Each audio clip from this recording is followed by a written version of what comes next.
Welcome to the Chasing Thoughts podcast. Listen in as Mindy, Keith, and their guests take a deep dive into their own minds and souls to investigate the beauty of imperfection, challenge their beliefs, and embrace the richness of living a truly authentic life. Welcome to Chasing Thoughts. Welcome to the Chasing Thoughts podcast. Today we have Chris Beane with us. Chris commands the mats and the microphone. He is not just a martial arts instructor. He is a guide to unlocking your full potential. Welcome to the podcast, Chris. Hello, Mindy. Happy to be here.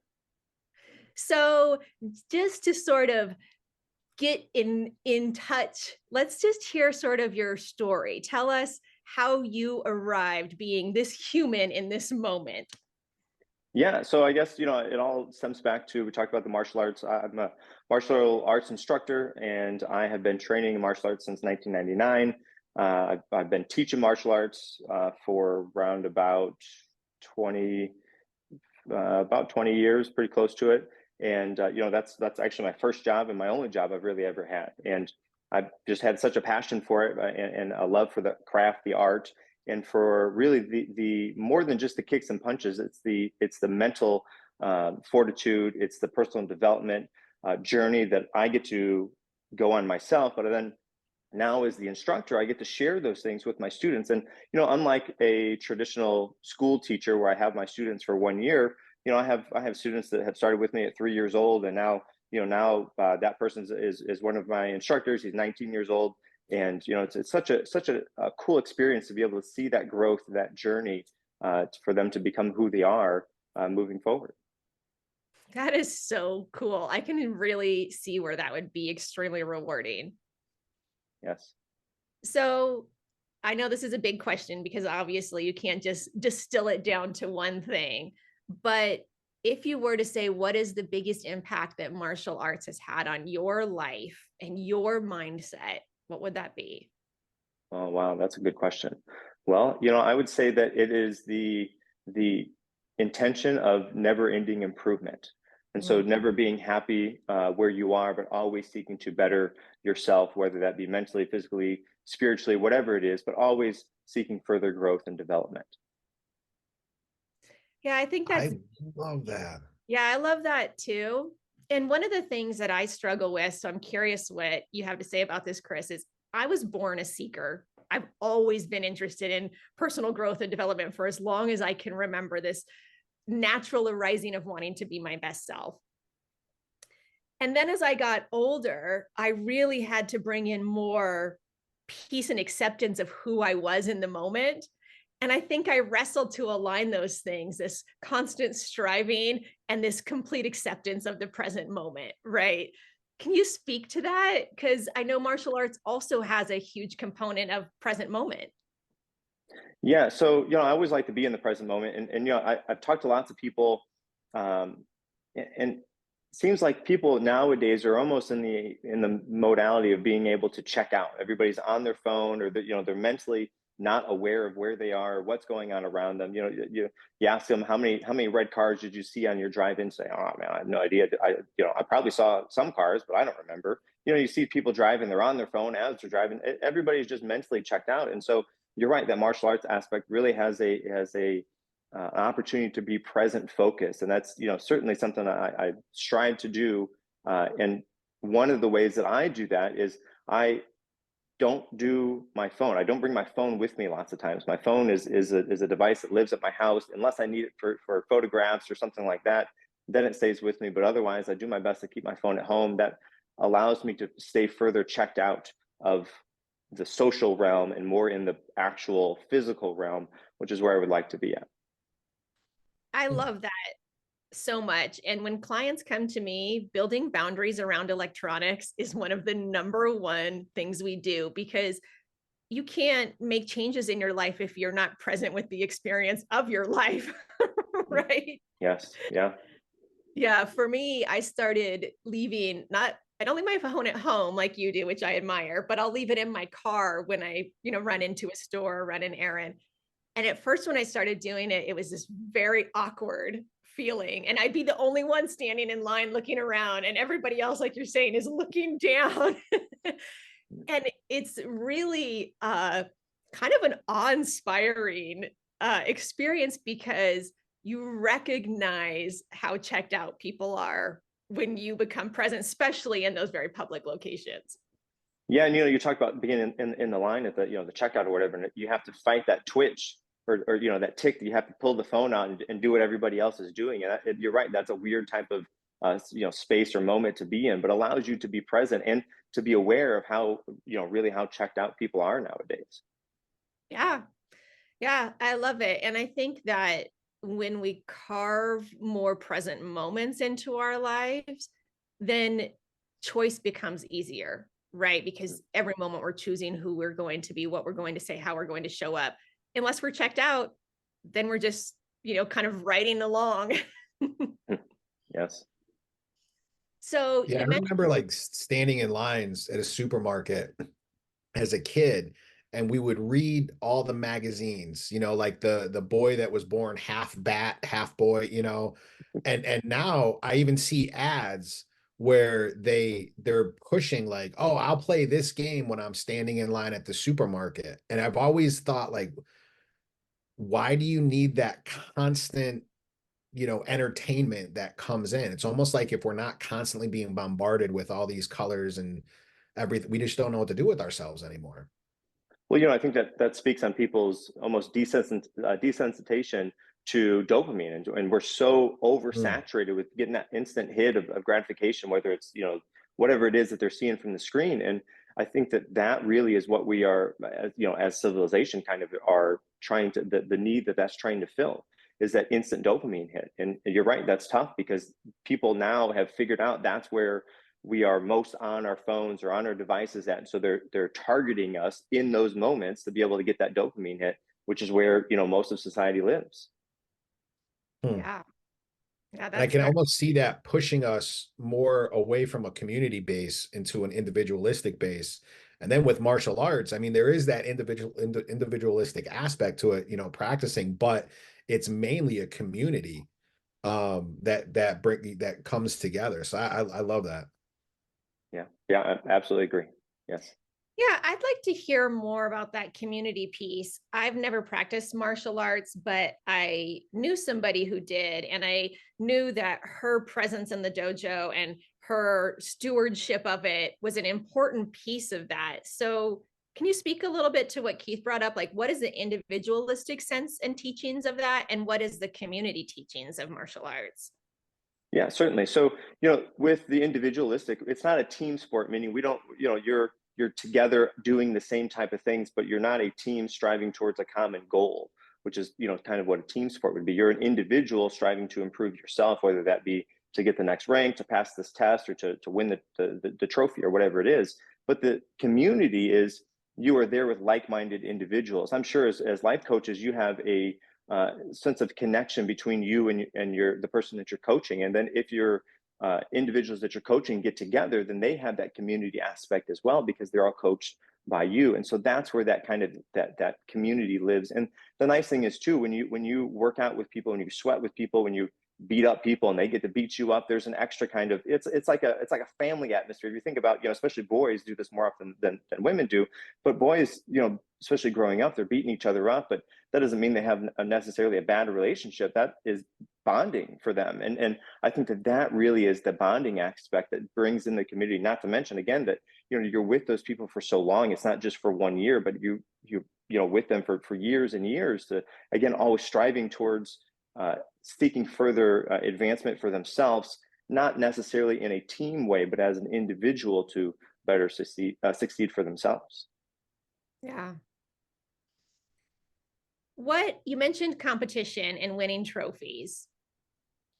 Can you speak a little bit more to that? Because I find this to be a very interesting topic. And my son he's almost 21 now, but throughout his growth, my husband and I often struggled with the everybody gets a trophy culture and the trophy for success culture and the competition culture, which can be healthy and also destructive, comparing yourself. So I'd love to hear more about how competition is viewed through the lens of martial arts.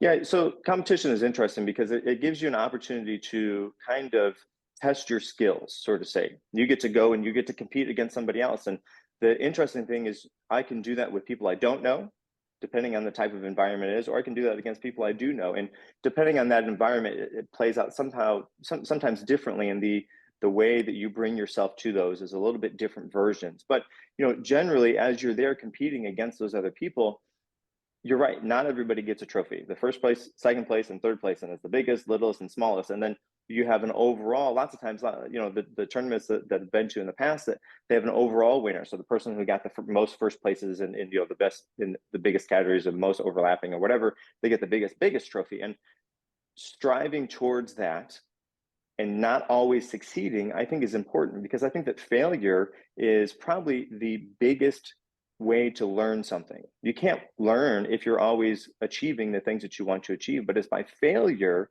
going through those tough times, you get to find out who you are and why do you actually want this, and then is this something you want to achieve for, and what can you do to strive to get that to be better for next time.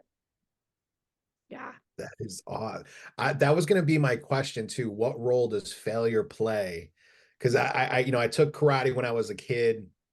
Now I tell people I take it online with my YouTube sensei, but and learning new things, it was sometimes so frustrating, especially when you're using, I think we had this thing called star block set. Like, this is like so old, but when you get two arms going, I would end up punching myself in the face, more often than blocking anything, so failure has to play a big role, but it's not failure in the sense of like, let me beat myself up. It's a good thing.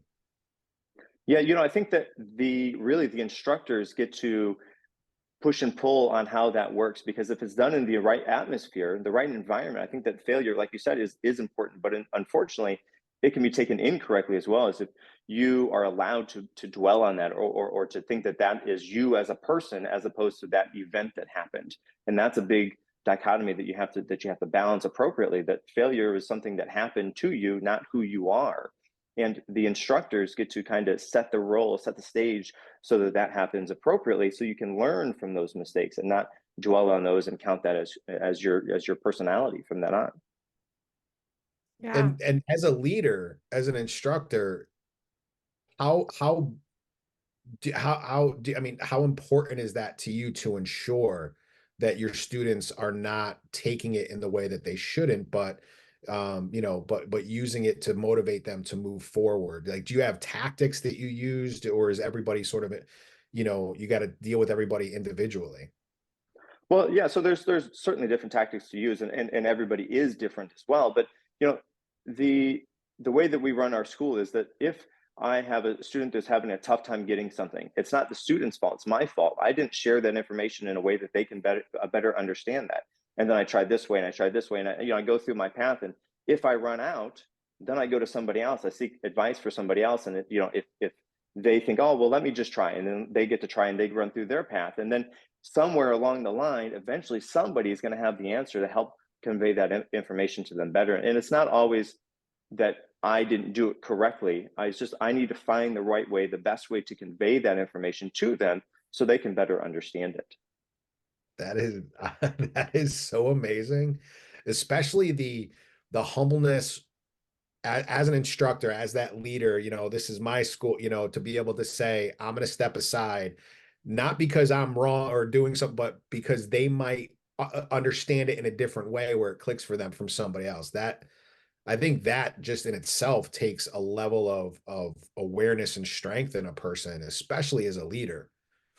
Yeah, we like to say we have a student first mindset at the school, is that the students come first. And it's, again, that goes to what you're speaking, is it's not about me doing the moves, and I do the moves for, so I can explain them and I can demonstrate them, but really it's about the students. And again, if I can't convey that information to them in the best way so that they can understand it, then I ask help from somebody else so they can do it better. Or maybe that's even, instead of me demonstrating the moves, I get another student to demonstrate the moves. And that does wonders, because then it's not just me, the instructor. Of course, I can do it, but if I can get one of their peers to do it, then that's even better for their confidence, for not only that person who gets to demonstrate, but for the other peers that are in class and say, oh yeah, I can do this because one of my classmates can do that. Look at that. What I really loved about what you just said was the level of responsibility that you took. And I think that that can be expanded into all areas of our lives. You're talking about it in a teacher-student role, but it's the same, say, in my marriage. If my husband doesn't know my needs or understand what I need, that's my responsibility, right? And it's my responsibility to keep saying it and finding different ways to say it until I'm heard. And I think a lot of us get caught up with blame or should, or these concepts that block us, instead of just going back to, it's either ineffective or effective. And I am only limited by my creativity until I find that effective way to communicate with another person. Beautiful. I'm so glad you said that. Yeah, very good. I fully agree. Yes. So you've talked about how you have a school. Tell us a little bit more about your school. And then my next question is sort of, what are you doing online? And is that bleeding into online now? So share with us a little bit more about your business.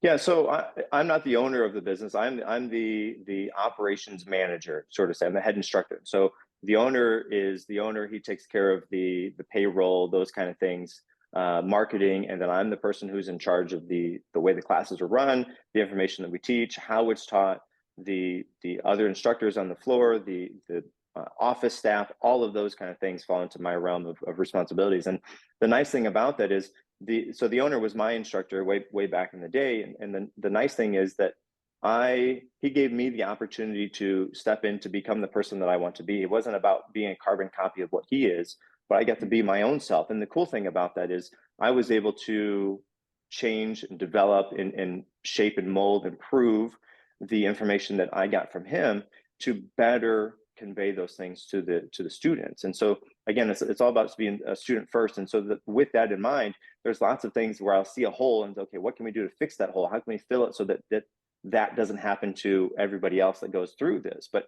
unfortunately, it happened to that person. And I have to try to learn and iterate from there to learn and grow to improve, so that doesn't happen for other students or other families or what have you. Yeah. And I'm most familiar with you with your online presence. So talk about how you're showing up online and what your mission is for your posts on Instagram and sort of your online presence. Yeah, so that is all stemming from my podcast.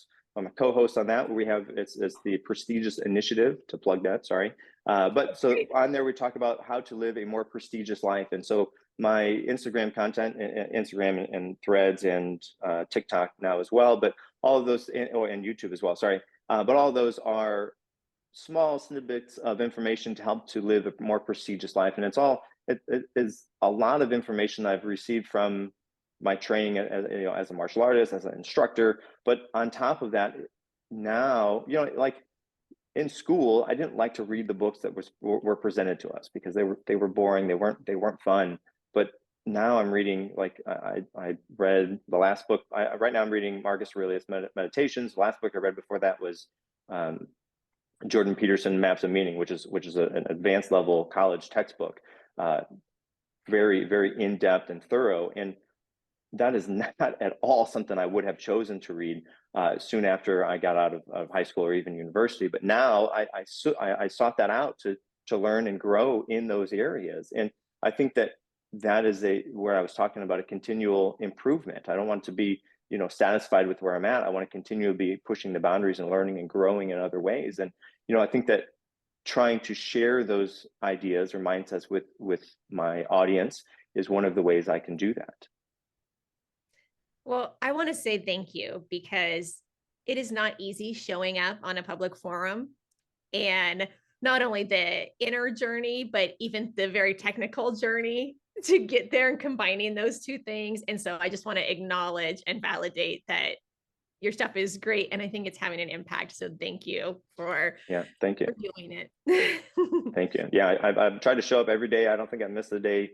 And you know, for the longest time, because I was anti-phone and really I didn't have any social presence at all up to about mid-October. And so I started mid-October, but I've been consistent every day since then. And now I've been doing a video every day for the past, I don't know, 30 or a little over 30 days, just to continue that content, to share that information. We have a lot of entrepreneurs who listen to the show. Can you speak to how your mindset is helping you do that? Because that's really challenging for a lot of people, showing up publicly every day, 30 days. So what is it in your mindset that is allowing you to do that? Yeah, so I've learned a long time ago that I don't have to be perfect. You know, perfect is what people want to be. Perfect is something that people strive to be. And you know, I talk about this in when I'm teaching as well, that people say practice makes perfect, and that's wrong. And I can prove it, because have you ever written your name before? Yes, of course you've written your name. How many times have you written your name? Oh, thousands of times. Does it look the exact same every single time? No, it doesn't. I mean, would you agree? Does your signature look the same every single time you write it? Yeah, not at all. Yeah, right. So therefore, practice doesn't make perfect. And I can further demonstrate that, because if you started writing your name and you spelled it incorrectly, you're going to know it incorrectly until you did the work in order to fix it. So perfect is something we can't do. And then, okay, well, then perfect practice comes in. Well, okay, if you can't do it perfect to begin with, then there can be no such thing as perfect practice. Now, that doesn't mean that practice is improper or doesn't help, but practice makes permanent. And with that kind of mindset, I know that I don't have to be perfect. I just have to continue to do things. It doesn't have to be exact, perfect every single, that's okay. And I'm okay with that, because if I dwelled on it, if I tried to make it perfect, then I would lose the opportunity to put something out. Something is better than nothing. And if I can do that 0.01% every single day, and if I can get 0.01% better every day, then that's where I want to be at. I don't have to try to shoot for 100% better every day, because that's something that I can't do. People can't do. And I don't want it to be such a daunting task that makes the effort of doing it so laborious that I can't show up. I can't do it every day. So I have to know that as I'm doing those things, as I'm putting that content out, I know that it's not perfect. It can't be perfect. And I'm okay with that, because I understand that humans can't do hardly anything, if anything, perfectly. I love that. I don't think I've ever heard that before. And I'm like, my mind is blown. I'm like talking to Yoda, you know, like that's incredible. I've never heard that before. I'm like, but that makes almost like perfection is always on the horizon. We can never reach the horizon. So it's always a goal to keep moving towards. Yes. Yeah, we can certainly strive for it, but we have to understand that that's not something that we can actually achieve. Wow. Yeah, what I really loved about that comment was I was thinking about it from the other viewpoint, that when we're witnessing another person in a business meeting, on a podcast, on a 3-second video, we're just witnessing a capture of them. And so often the judgment is, we judge them against perfection, and we say, oh, well, their voice is weird, or they said too many times, or they missed. And just how sort of ignorant that judgment is, versus coming from a place of realizing we're all on this spectrum, and I happen to get this little clip of them as they're progressing towards perfection. You're right, absolutely. So, you know, it's not just I can't show up as perfect, but I have to understand that as I'm watching or consuming content or whatever it is, that you know, we're watching a movie. How many takes did that actor had to go through until the actor or to the director finally said, yeah, okay, that's good enough, let's move on and do the next one. Lots of times. Hardly ever does it happen the first time. And if it does, wow, that's amazing. But the opportunity for that to happen over and over and over again it's not sustainable. It might happen every once in a while, but it's not sustainable. Yeah. That's good. Yeah, I think that this message is just so key, I think, for everybody, because the culture is such this huge pressure around us to show up perfect. And when we give ourselves permission to not do that, there's so much freedom and creativity. And that's where all the good, juicy stuff is, the wisdom. Right. Yeah. And, you know, the thing along with that is you have to be willing to to, like I said, you have to be willing to fail, and then fail and find out what happened, why did it happen, what can I do to improve, and seek questions, seek clarification. What can you do to improve? And then work on those things to actually improve. Yeah. Yeah, I started my journey with social media about a year ago. And the quote that I kept in my head was, the best way to get great at something is to fail at it with enthusiasm. And I just went out there every day, and it didn't matter if I failed or not, right? Because if I was failing, every step was bringing me, closer to that horizon that we're talking about. And it made it a lot easier. Yes. Yes. Some movement towards a goal is better than no movement. Yeah. Yeah. So you've obviously been doing martial arts for a long time. I'm curious how old you were when you started and how your relationship with the practice changed over time. Yeah. So I was 11 when I started, and I got into martial arts just because I was small for my age. I was picked on a lot, and I needed really to gain confidence. Not that I needed to go and beat up a bully, but I just needed to have the confidence to show up as a confident person, because the bullies, likely aren't going to target a confident person, because they don't want to. That's a hard target. They want an easy target, so they're going to pick on somebody who's small and weak and looks small and acts weak. And so that was the initial thing. But then I learned that not only can I do this as a practice, but then I can do this as a profession. And so I started, like I said, I got a work permit for school when I was 14, so I could start, helping. In fact, I was helping to teach classes before that. I just was there as a junior instructor, and then I became an assistant instructor and worked all the way up. Now I'm the head instructor. So definitely the journey for that has changed. And there's been times that it is so rewarding to show up to work and see the success of the students. But now I'm at the point where I am training people to do the things that I'm doing, so they can go and do that at other schools, so we can have other schools, and I start talking about the community to grow that community. And so the rewarding part now has been to watching the instructors, the staff that I have that has learned under me, and then to do the things that I'm doing so they can learn and grow and shape the students, that's really rewarding. I love to think of, go ahead, Keith. Oh, sorry. That's what I love the most about like this whole conversation, is that you're teaching the students the art form, but you're also teaching them almost like on a nonverbal way, the mindset, the acceptance of failure, not reaching for perfection. And that I think is almost like sort of the foundation, or would you say like the foundation for the art itself? Yeah, so martial arts by default has those things, and most of the time it is taught in a non-communicative way. But we have actually went through and systematically shared those things with the staff, with the students, and so we have mantras, sort of that they say, that helps to instill those things. And so, like, one of them is the martial arts philosophy, which is, I can always do better than I think I can do.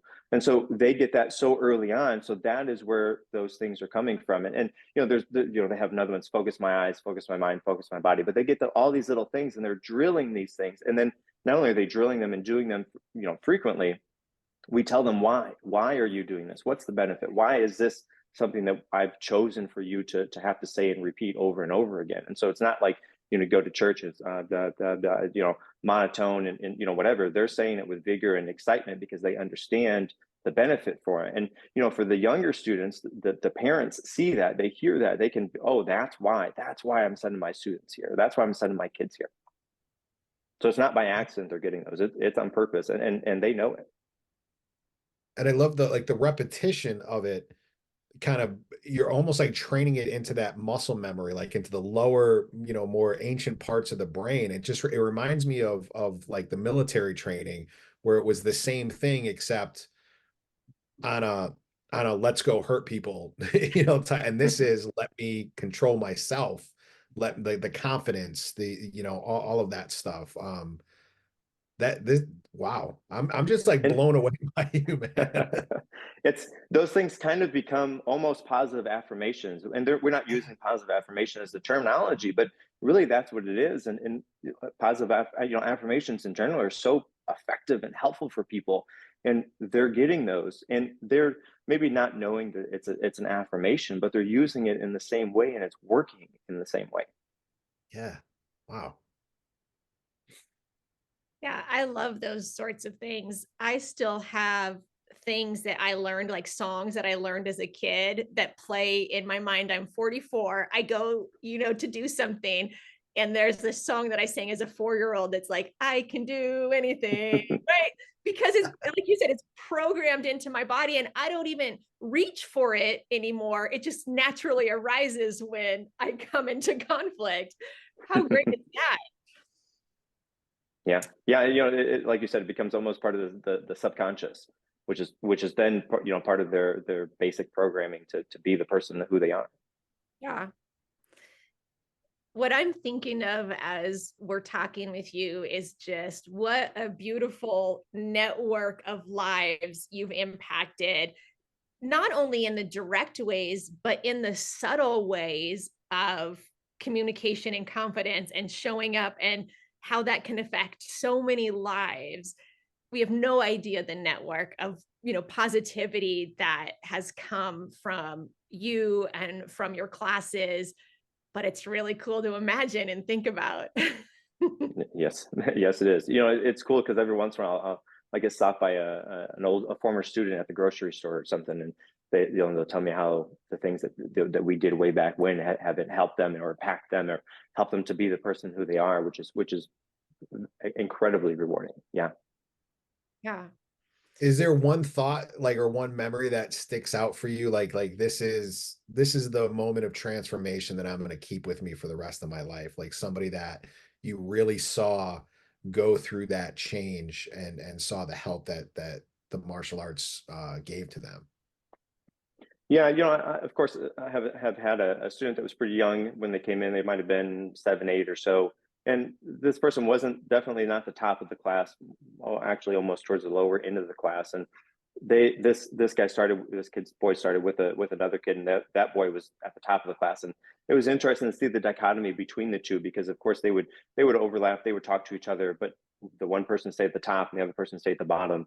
But even though that kid was at the bottom, he continued to show up. He continued to work hard. And he was the person who you would say, okay, hey, do this thing 5 times. And he would be off in the corner doing his thing, and everybody else would be playing a game or having fun doing something. But that kid kept showing up and doing the work and putting the work in. And then, almost a year or so later, that top person was still pretty close to the top, if not the top. But the second person was catching up about halfway, middle of the pack. And then, by the time they got to black belt, well, that person who continued to show up, stood in the corner, did the stuff, did the work, put the hard work in over and over and over again, he's surpassed. And it was interesting because it was almost like that hard work and that dedication, the discipline that kid had, helped him to become so much better than the other person. I think, and it has to stem from that hard work and dedication. And then I guess the flip side of that is the other person had natural talent, and natural talent is great, except for when it runs out, and it will. And when you don't have the hard work and dedication backing, when that hard work or when that natural talent runs out, then you have nothing to fall back on. And that's what happened. It got harder than it should have for that kid, because he didn't know how to practice, didn't know how to put the work in. So that kid fell back. And the other kid was bolstered forward. And I can only imagine where and what that kid is doing now with that dedication, hard work, and discipline that they learned. I love that. It reminds me of Bill Nye the Science Guy. I saw a clip from him, and he was talking about, a universe creates galaxies, galaxies create stars, stars create planets. So it's this, and the planets, they come together because all the small pieces gravitationally pull. And it's so he was saying, do the small things until those small things become massive. And it seems like this student, like, that's exactly what he did. He just stayed with that discipline, with the small thing, accepting the failures, being in the back of the class, and not letting that stop him. Like that, oh man, that gets me fired up. I mean, the motive, wow, that is a cool kid right there. Agreed. Yes. And how empowering that concept is, that we don't need any sort of innate talent to get where we want to go. And it's something we have or don't have, but we all have power over how much effort and discipline we put into the things that we want. And that makes it more of an equal playing field than I think sometimes we perceive from the outside, that somebody's better than us or more talented than us. But that's not really, like you said, when talent runs out, when the rubber hits the road, that's not really what's going to matter. That's right. Yeah. So small actions repeated every day that lead toward success, not the one-time things. Yeah. So I'd love to hear a little bit more about your podcast. So tell us sort of the story of how it started and what your relationship with it is, if you're enjoying it. I'd love to hear more about that piece. Yeah, so the podcast is the Prestigious Initiative, which are two very difficult words to say and also very difficult to spell. Understood? Yeah, I know. But I think there's so much in the title of something, and the Prestigious Initiative, I think, really sets the tone for what it is. And so we talk about things like goal setting and habit forming. And lately, we've been doing a lot of interviews with guests, and it's so cool to learn from the things that they're sharing with us and the journeys that they're on. And so the cool thing is what we do is after we have that episode with the guest, they leave, they're done. Me and my co-host, he's taking notes during the episode. And so after the guest is done, we go over the notes on another episode where we talk about how we can apply those things that we learned from the guest to our lives. And so our followers, the listeners, can share those things as well. And, I think that one of the biggest things that I found from doing this podcast is kind of like self-discovery. And I had some ill-formed thoughts on a lot of things, but doing this was really able to come to a better understanding of some things, like, goal setting, for example. Everybody talks about goal setting, like, oh, you want to set SMART goals. Well, to be real, SMART goals have some failures that are built in there that don't make them so smart. There's some things that they're missing. And so with this, I was able to, after listening to guests, after doing some self-discovery, talking and researching, from SMART goals, I was able to come up with visionary goals. And if you don't mind, I'll share what that acronym is. So visionary goals. V is for visualize success. I is integrate values. S is for set your why. I is for instill affirmations. O is organize daily practices. N is navigate weekly check-ins. A is anticipate obstacles. R is reveal comfort zone stretching. And then Y is yield to adaptability. And so those things are of course, there's some components of it for SMART goals, but really those are built in to visionary goals. That, like, you're with a goal, you want to visualize what it is like to achieve that thing, right? It's not just, I want to write it down on a page. And once there was the Harvard study, which from what I understand, maybe isn't as official of a study as it is anyways. But anyways, they say people who write their goals down are 95% more likely to achieve them. Okay, well, you write them down, you put them in a drawer somewhere, you're not going to look at them. Or, okay, then you write them down, you put them on a wall. Well, unfortunately, we all know that picture on the wall, we don't look at it anymore. You don't look at those pictures that are in your house anymore. So you put that thing on the wall, it doesn't move. It just becomes a static image that's part of the wall. So that doesn't work either. But if you can visualize it, if you can live it, breathe it, smell it, all of the tastes and senses in there, that's so much better. And then we leave out the values. And values are something I have learned that people do not do very good at. People think of, I think of values a little bit differently than what a normal person is. So people think of values like honesty, integrity, those type of things, but that's not how I go about it. Values for me are the things in life that you value. So you think about all the different hats that you wear on a given day, week, month, year. Okay, I'm a father, I'm a instructor, I'm a podcast host, or all those things. And so I write those all down. Maybe there's 8 of them. And then the next step is I want to rank order those. What's most important? And then you put them in order. Then you set each of them a why. Why is that most important? And then on top of that, you set an affirmation for each of those values. And then the last step is to set a reminder on your phone, your watch, somewhere in your system for that affirmation to be brought to you when it's most important. So for example, I have one that tells me every day that I'm at work teaching that I'm the best martial arts instructor in the world. Now, maybe that's not the case. That's okay. But I see that affirmation every day as I start my job for teaching. I'm the best martial arts instructor in the world. I get to tick that box and say, okay, yeah, that's me. I get to live that out. And so adding your values to the goals are something that is often overlooked. And then, of course, you want to set the why. Why is that goal important to you? It's been said that you can bear any how if you have a strong enough why. And if you don't have a good why for achieving that goal, then maybe it's not a goal that you want. Maybe it's something that somebody else wants for you. And so that would be an opportunity to self-reflect and see if that's something you actually want.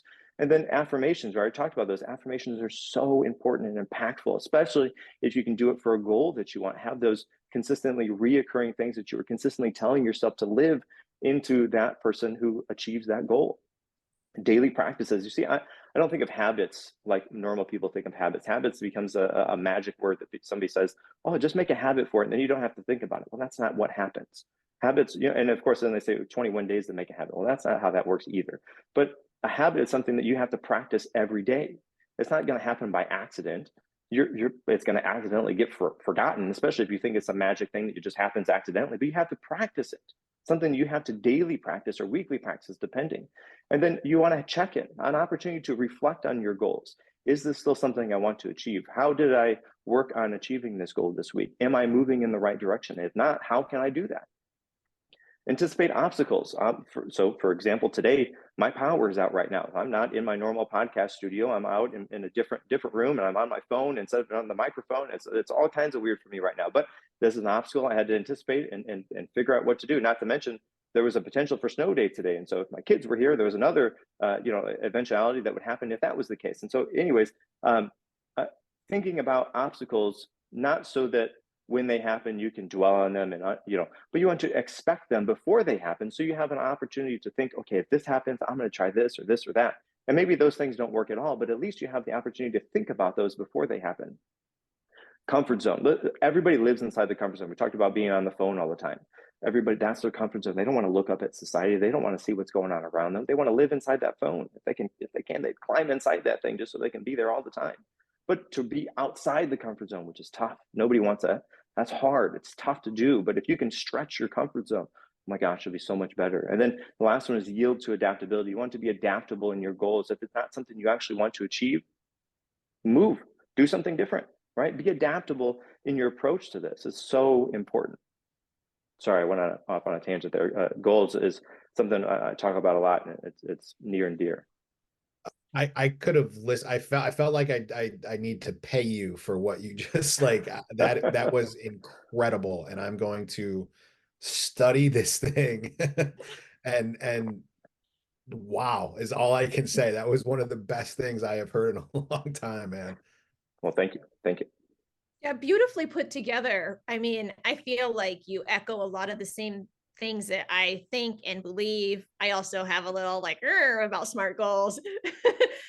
But the way that you put it together with that word, everything's very succinct and beautiful. And we're definitely typing that up for the show notes, because yes, that's great. So thank you very much for sharing that. That was awesome. My pleasure. So Keith, before we go into our shameless self-promotion and our silly question, do you have anything else you want to explore with Chris? I am seriously just blown away. I feel like I've been through a college class, and it was so funny because last night, just how things kind of come together when they need to. Last night, I was kind of beating myself up. I wasn't happy with the progress I was making with some certain things and everything. And then you come on and literally just sort of soothe all of that and say, you know what? Yes, I might not have made the progress, but that's exactly where I need to be right now. So from the bottom of my heart, thank you for sort of fanning the flames of my own hope and my own passions. And if I can ask kind of a question off topic, as a martial artist, my biggest question would be Bruce Lee or Chuck Norris? Well, so that's a small backstory. I was able to go to Las Vegas. I wish I could tell you the year. I couldn't tell you the year, but when Chuck Norris received his Lifetime Achievement Award from Black Belt Magazine, and I was able to be there and see him. And I wish I could say Bruce Lee, but I would have to say Chuck Norris, only because I was able to be there and see him. And, it's so interesting because at the time, Chuck Norris jokes were wildly popular. And so he was up on stage and they're telling Chuck Norris jokes. It was really kind of interesting. And he got to tell us his favorite one. I wish I could tell you which one that was. Sorry, it's been so long ago. But the thing that sticks out the most for me is he had a bodyguard. And I can't imagine that bodyguard was there to protect us, or not protect him from us, but rather to protect us from him and the things that he Yes. could do. So that was really cool. That's awesome. Yeah, I bet it was really great to just some people hold big energy and you can't experience their energy without seeing them in person. So that was a real gift. I bet that was very cool.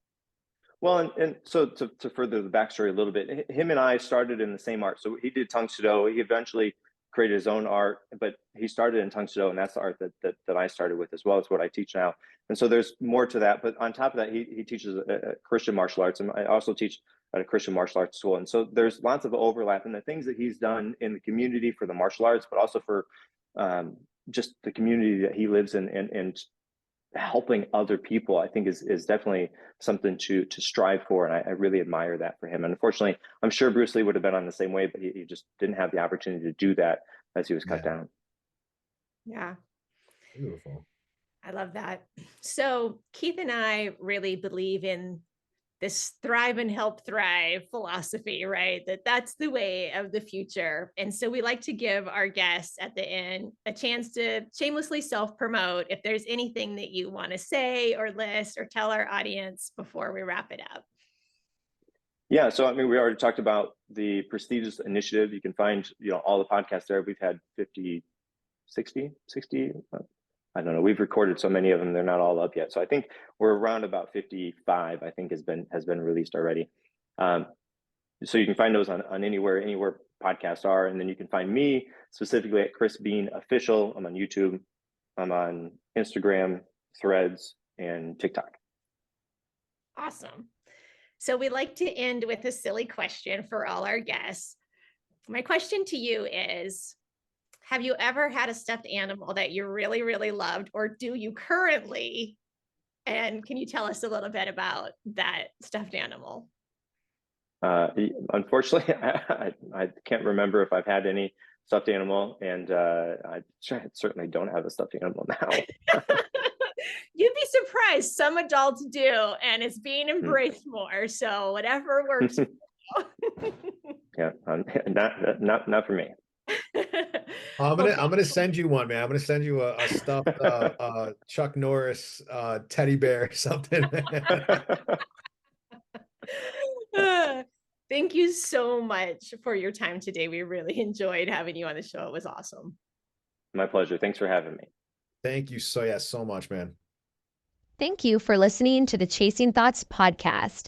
Please support us by liking, subscribing, or leaving a review or comment. We would really appreciate it. If you'd like to be a guest, we would love to explore life and what it means to be human with you. Please email us at chasingthoughtspodcast@gmail.com.